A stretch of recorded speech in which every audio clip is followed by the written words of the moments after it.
Preguntar al presidente de la JUTEP, ¿qué haríamos en este caso, ¿no? ¿Cómo anda? Susana, ¿qué dice usted? ¿Qué opina de Sí, a esta un integrante situación? de la Corte Electoral, porque bueno, que 24 horas antes no se puede.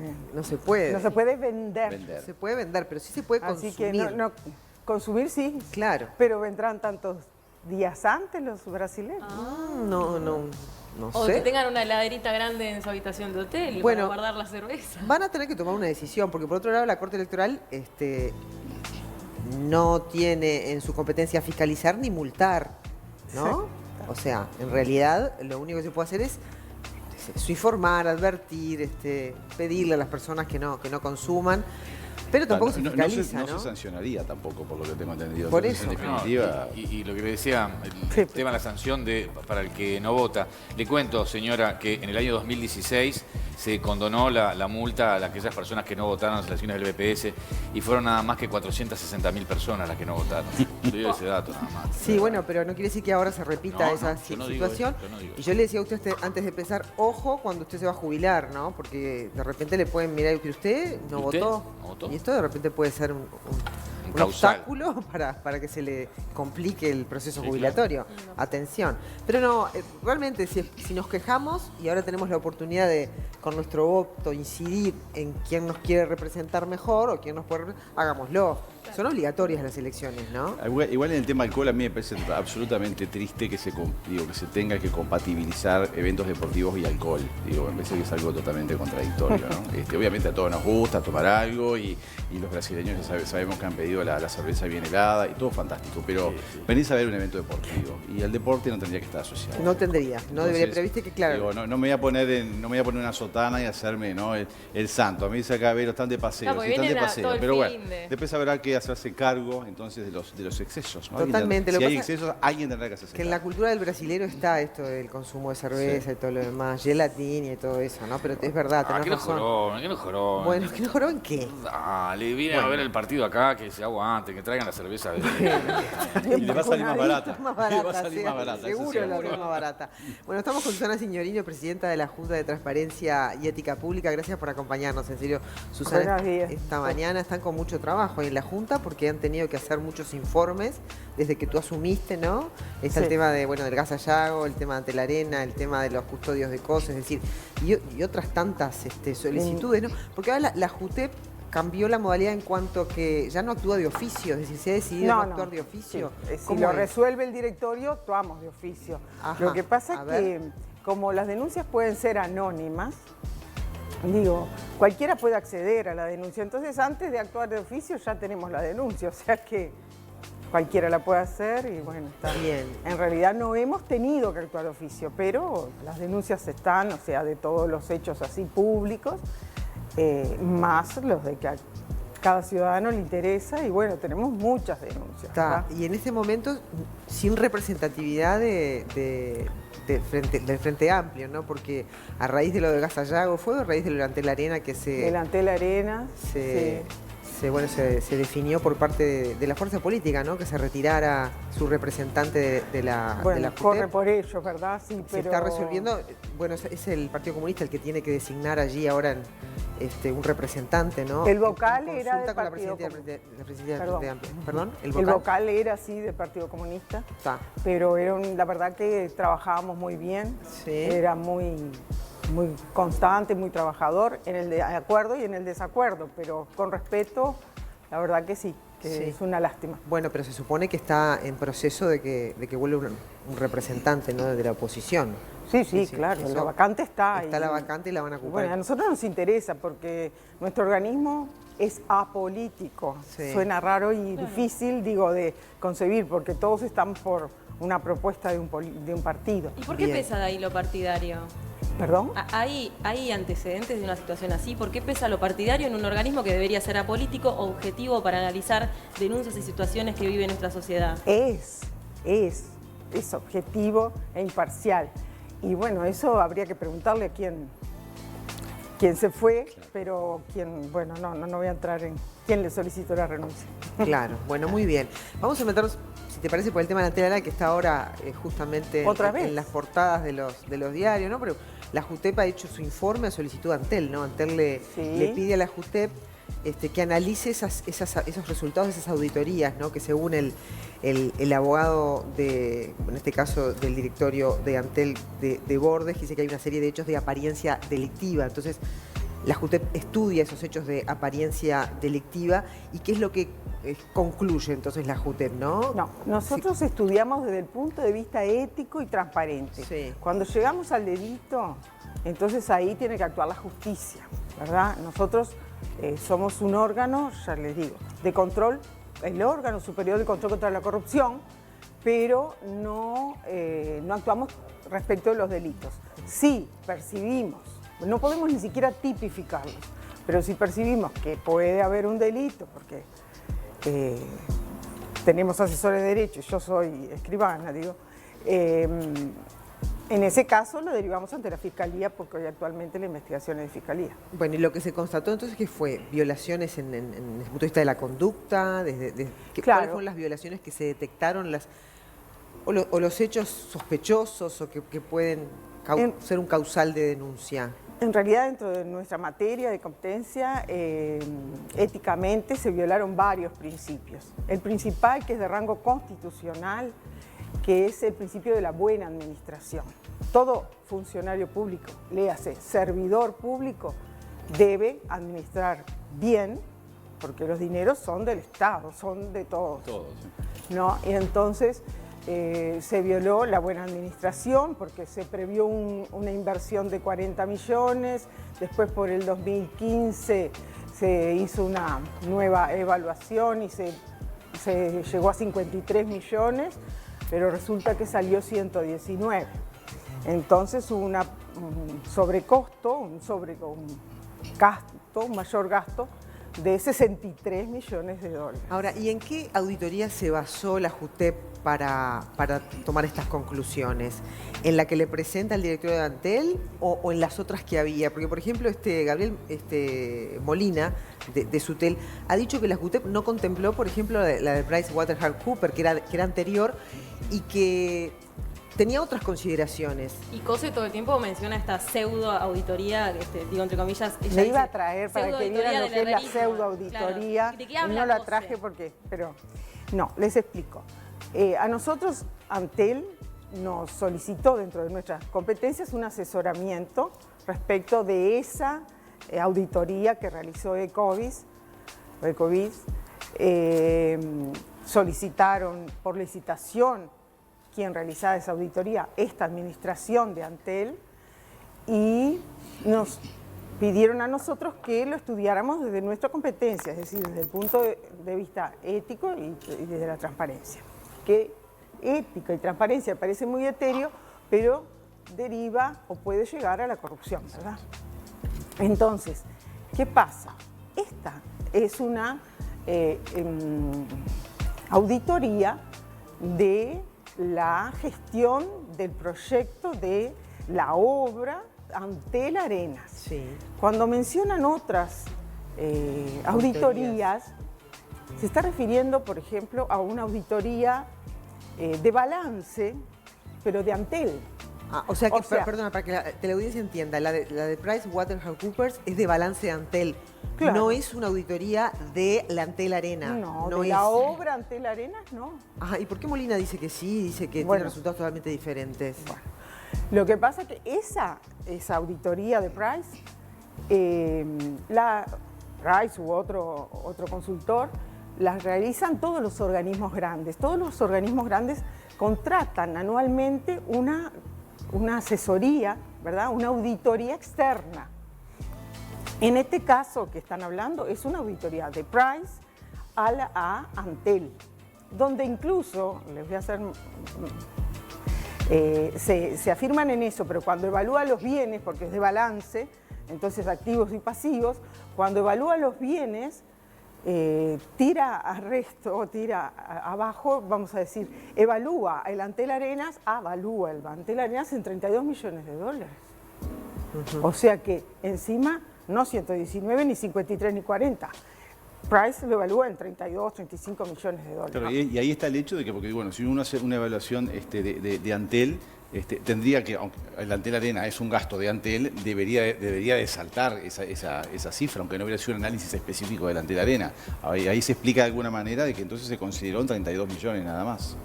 Claro, pero dentro de los bienes, ¿no? O sea, no es lo que tiene que ver con gastos de gestión. No, ni de la obra. Por eso, además a nosotros nos pidieron que estudiáramos esa. Si nosotros consideramos que necesitamos más datos, siempre solicitamos. Pero en este caso no, porque era muy completa, es muy completa y bueno. Y con respecto a lo que te planteaba Jimena, ¿no? La propia COCSE dijo que, bueno, que este es un reporte de un militante herrerista, ¿no? El tema de Cayafa, que fue el que estuvo allí en el trabajo de esa auditoría. ¿Eso se fija la JUTEP? ¿De dónde viene? ¿Quiénes son los que hacen la auditoría? Es decir, es un elemento también a considerar. Es una injusticia y prestigio a dos profesionales como son Alejandro Busada y Marcelo Cayafa, de Ecovis. Pero bueno, han dicho en las últimas horas algunos referentes del Frente Amplio que se están tratando de una auditoría tendenciosa en ese sentido. En realidad no debería de importar quién la hizo en la medida que los números estén. Si los números y los papeles, pero la pregunta es están, que la JUTEP, que es en este sentido, se para desde la objetividad. ¿Toma eso como un elemento? Es decir, ¿es un llamado de atención? ¿Es algo que puede preocupar? Se puede tomar en consideración, si fuera algo muy... Pero Ecovis es una consultora que funciona en 70 países. No es en Uruguay, serán esas personas quien lleva el estudio de esas personas quienes son representantes de Ecovis, pero estamos hablando de una señora empresa, ¿verdad? Consultora. Y nosotros en realidad tomamos en cuenta el insumo, esa auditoría para estudiar. No hay que olvidar que, por ejemplo, ya dijimos, la buena administración que faltó, porque no hubo un proyecto general de inversiones, de costos, de beneficios. No hubo. En cuanto a, no hay que olvidar que también todas las actuaciones estuvieron reservadas. Nadie podía acceder por 10 años. Recién cuando vino esta administración levantó la reserva. Pero por eso nadie podía acceder, no sabía lo que se gastaba, lo que costaba, no. ¿Y esa reserva está dentro de lo que, para la ley, digamos? Si estuviera justificado, pero en este caso 119 millones me parece que no estaría justificado, no, porque va contra los principios éticos de transparencia y publicidad. Bien. Ahora, ¿este informe de la JUTEP a dónde va? Ya se lo entregamos a quien nos solicitó, nos solicitaron ese asesoramiento, nos solicitó Antel. Sí, y a la justicia Antel no. Es el dueño, ¿perdón? ¿Y a la justicia no va esto? Eso lo tiene que movilizar, lo va a movilizar de hecho ya lo hizo, Antel. ¿no? Sí. De hecho ya lo hizo al presentar una denuncia penal en fiscalía. Claro, lo podíamos haber hecho nosotros, pero en realidad como nos pidieron un asesoramiento dentro de nuestras facultades, que son justamente esas, asesorar a todos los organismos del Estado. Bien, y con el tema de Gas Sayago, ¿qué conclusiones, a qué conclusiones arribó la JUTEP? Bueno, Gas Sayago es un poco peor. ¿Un poco peor? Sí. No se hizo un estudio de factibilidad, prefactibilidad, que un gasto de esa envergadura obliga a un buen administrador. No se hicieron, no se siguieron los parámetros internacionales, ni tampoco los nacionales sugeridos por la OPP. Entonces no siguieron los parámetros. Ahí se trabajaron con las auditorías que se solicitaron por parte de UTE, ¿verdad? Sí, pero también ANCAP nos proporcionó documentación. Y con esa documentación se llega a esa conclusión, entonces. De Gas Sayago, sí. En Gas Sayago se previó un gasto de 320 millones de dólares y se determinó contratando por 718 millones de dólares. Digo números redondos, pero, ¿verdad? 718 millones. Se terminó contratando. Acá Ramón Méndez, que era el director de energía en ese momento, dijo que sí, que hubo estudios previos y que informes técnicos avalaban la construcción de Gas Sayago. ¿Por qué existen esas diferencias? Y él difiere en los montos también, ¿no? En estos montos de pérdida. No, yo digo de contratación. De contrataciones. Sí. Bien. La pérdida, en realidad, desde que entró en funcionamiento, noviembre del 18 hasta junio del 20, fue de 3 millones y pico. No hay que olvidarse que ahora está en liquidación desde diciembre del 19. Igualmente genera gastos de mantenimiento y de funcionamiento, $3 millones por año. Seguimos gastando. Pero ¿por qué se contradice también en todo eso, ¿no? En todo lo que se justifica como el estudio previo y que estaba justificado realizar esta inversión? No. Hay algún estudio parcial, pero una obra de esta envergadura implica sí o sí como le llaman ellos, un plan maestro. O sea, que evalúe costos, inversiones, la devolución, vamos a decir, y eso no existió. Ese plan general no existió. Hubo algún estudio. Sí, por ejemplo, las 3 grandes obras del Gas Sayago, que son la escollera, que es lo que nos queda, que son los pilotes, que hay que sacarlos. Méndez dijo que eso no lo pagamos nosotros. No, pero tenemos que pagar para sacarlo. Los 8 millones. ¿Pero se van a sacar? Hay que pagar, ¿Hay que sacarlos? Sí, Dinama dice que hay que sacarlos porque dificulta la circulación en la bahía ahí. Bueno, después en cuanto al gasoducto, se realizó solo la obra terrestre, que va de la nada a la nada. Está enterrado ahí el gasoducto. Y no la subfluvial, por ejemplo. Y después el gasoducto, la escollera, me está faltando uno. Porque ahí trajo Susana toda la Yo traje mi... Si los ven que parecen los de la escuela, pero bueno, sí, así me gusta. Están todos los apuntes, está muy bien. El dragado. Y el dragado. Es así. Y el dragado... Hay dos modalidades de los caños que cuenta. Los podés sacar de abajo, que eso es mucho más caro, o cortarlos al ras. Era y el barco se lo va a llevar por delante, igual, el cortado al ras. Sí, los iban a vender porque tiene valor los Claro, pero cortado al ras es medio peligroso, capaz, ¿no? Es un riesgo. Sí. Creo que para la navegación igual impide. Sí. Y después el dragado, que decías. El dragado, que ahí se hizo un estudio del suelo por unos ingenieros, y hay parte del lecho es blando, pero también partes muy duras, de rocas muy duras. Claro. Entonces, ¿qué se hizo? Solo se dragó la parte blanda y la otra no se dragó. Lo estimado por UTE, rectifico, son 390 millones y los contratos firmados 718 millones. Después hay gastos, o sea que acá tenemos el principio, ya dijimos, violado desde el punto de vista de la JUTEP, de nuestro estudio, el de la buena administración, por donde lo mire, el de legalidad, porque se desconoció también, desde el punto de vista legal, se desconocieron muchas disposiciones, como el 311 de la Constitución, que habla de la buena administración. Y las leyes y muchos artículos, muchos principios de ética, como es la eficacia y la eficiencia. ¿Y puede tener implicancias penales entonces? Ahora también tenemos en un proceso judicial a toda la gestión de Gas Sayago, pero ¿puede tener implicancias penales desde su punto de vista? Y bueno, eso lo va a determinar la justicia, ¿verdad? Podría llegar a tener responsabilidad política, civil, penal. Digo, también habría que ver el tema si hubo intencionalidad o no, porque capaz que si no la existió, ahí capaz eso no pone paños fríos a la situación. Pero lo que pasa es que no se puede empeñar al país en una obra que había que cambiar la matriz energética, no se olviden, ¿no? No falta nada.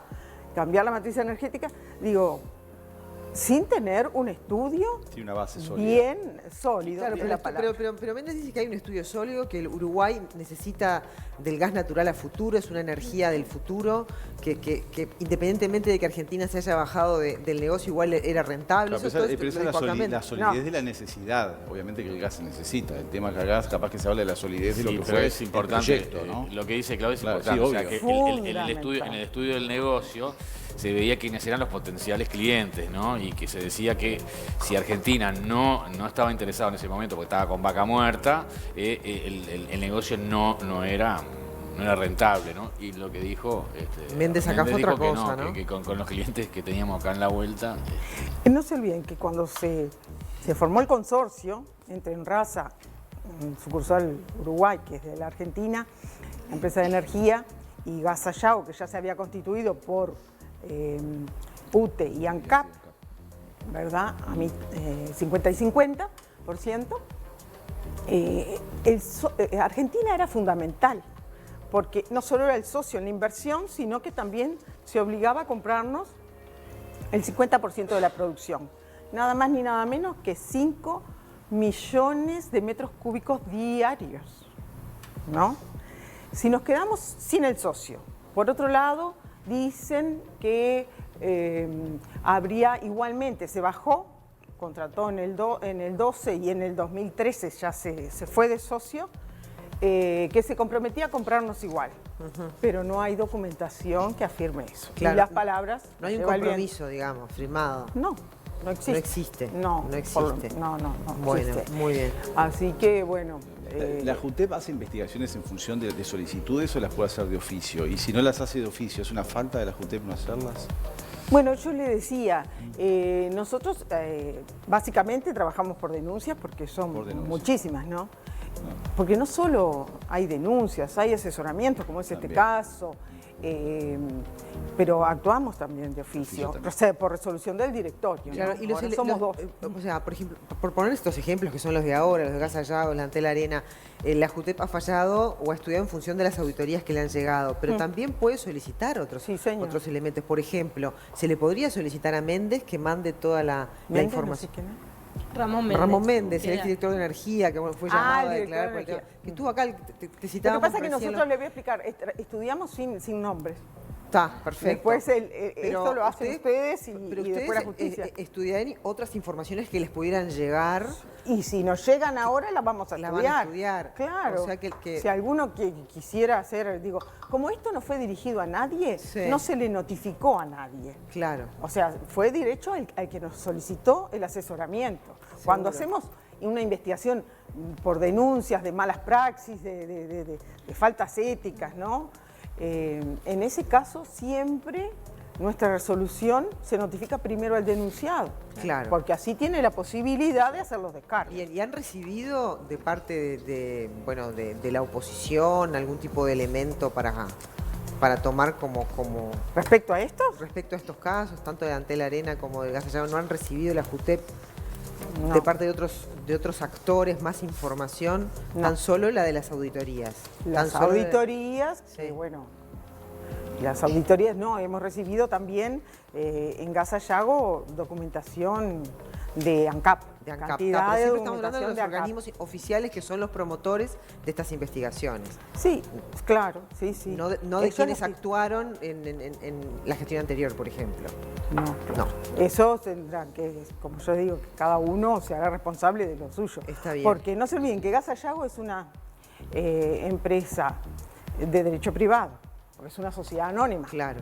Pero los directores eran los directores de ANCAP y de UTE. Entonces, claro. O sea que seguían siendo funcionarios públicos. Lógico. Entonces le cabe todo esto, porque nosotros no se olviden que investigamos o estudiamos las conductas de los funcionarios públicos. Exacto. En el ejercicio de su función. Por cierto. Sí. No, pero hay una cosa importante que, si bien en cuanto a los montos no es significativo, tiene ojo largo. Me está bichando los apuntes. Sí. Bueno, sí, socialmente son muy condenables, ¿no? Claro. O sea, es lo que la gente percibe, ¿no?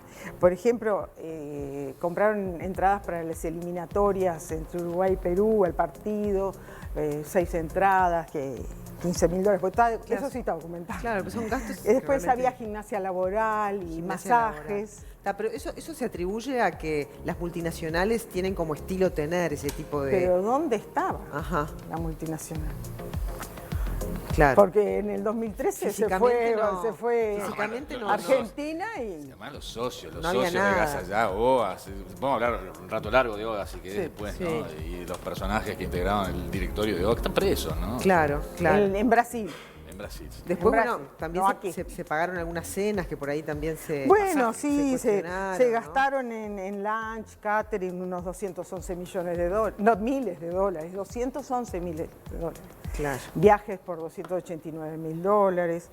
gastos de capacidad, maestrías, posgrados, bárbaro, trabajé ahí, $246.000. Empezamos a sumar y claro. No es cambio chico. No es cambio chico. Además era una empresa que no estaba funcionando, digo, estaba la obra, sí, lo que implica, ¿no? Bien. Incluso los funcionarios eran también de los organismos. El trabajo está hecho, ahora es la justicia la que tendrá que determinar si sí, nosotros lo hicimos, como ya les digo, desde... condenable o no. Méndez dijo que todas esas cosas que estás comentando, muchas no las pagamos nosotros y que no hay que magnificarlo y que no son 200 millones de dólares, que eso es inversión, que queda y que están haciendo un circo mediático. Se lo digo así. Bueno, pero queda el gasoducto que está ya tengo enterrado el otro gasoducto que viene de allá de arriba, que tampoco se usó nunca. Bueno, pero esto porque es la inversión de ahora. Pero eso que queda, no se puede, capaz que se puede reactivar esa inversión. Bueno, pero ese gasoducto es subterráneo que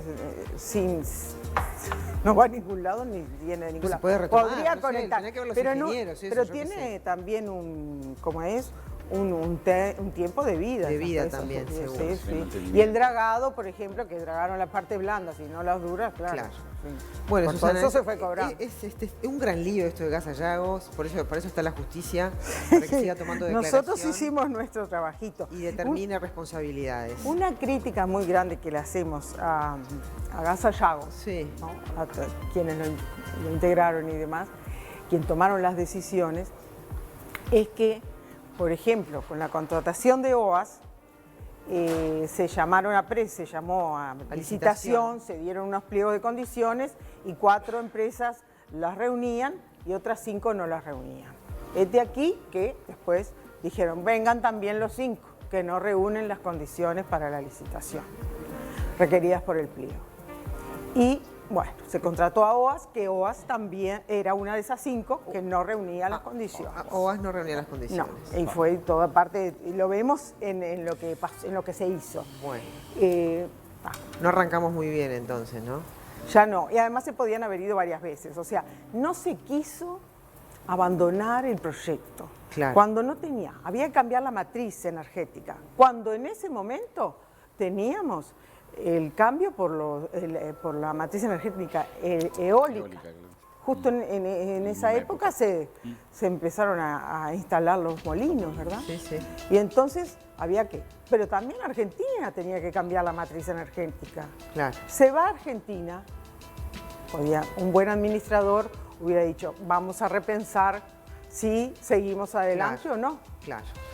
Gracias por venir, Susana, ha sido un placer que lo hayas hecho presencial y conocerte también. Y bueno, seguir trabajando, porque hay que entender que es un órgano que nos representa a todos. Sí, que no se entiende, no se conoce mucho. Claro, porque se puede confundir. Y bueno, porque está diciendo, nos está representando a todos por igual, a todos los que pensamos igual y distinto, ¿no? Es un tema de ética. Exactamente, y de eso es lo importante, la objetividad, la imparcialidad, que la gente no entiende, por eso... Bueno, por eso cuando se fue el tercer miembro, exacto, pero no político, se piensa que es político. Porque hay representantes políticos, pero bueno, pero no puede. Pero no, bueno, pues si los hay tienen que estar todos los representantes políticos, por eso es muy sano que vuelva el del Frente Amplio por también. Por supuesto, ¿no? Que sí, por supuesto. Porque pero también además tiene que opinar y tener su voz y su voto allí.